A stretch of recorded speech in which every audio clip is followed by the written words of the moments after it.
mundur. Main gitu ya. Main maju kata gua maju. Maju. Orang-orang jauh. Beredar video aksi pria tegap marah kena razia PPKM. Ia bahkan menarik rompi polisi saat mobilnya dilarang lewat. Dalam video amatir, terlihat satu unit mobil Pajero warna putih dihentikan polisi saat razia PPKM darurat. Mobil berwarna putih dilarang melintas dan disarankan untuk putar balik. "Sudah Pak, mundur ya," kata polisi yang berjaga di pos PPKM. Tapi imbauan yang dilakukan polisi tak digubris oleh si pemilik mobil. Ia malah keluar dan menyuruh sopir untuk terus maju melewati pos PPKM. "Sudah, kalau kata gue maju, ya maju," ucap pria kaos kuning memerintahkan sopirnya untuk memajukan mobil. "Sudah maju-maju, orang ini jalurnya kok," katanya.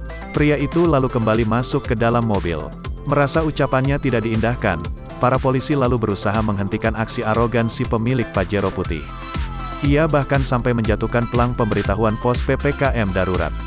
"Sudah maju-maju," katanya sambil melempar sesuatu ke arah mobilnya. Melihat situasi sudah tidak kondusif, polisi yang berjaga lalu berusaha menghalangi mobil menggunakan badannya.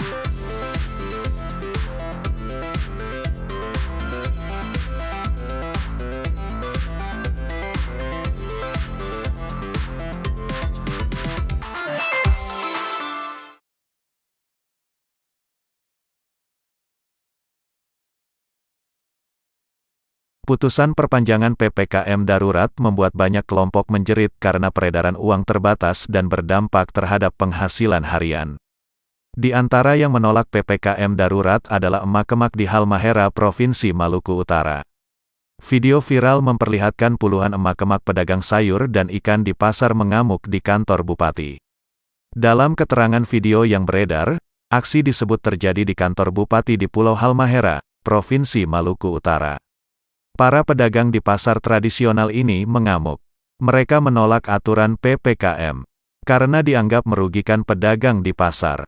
Sebagai bentuk protes, para pedagang mengangkut semua dagangan berupa ikan dan sayuran. Kemudian menghamburkan semua dagangannya di halaman kantor bupati.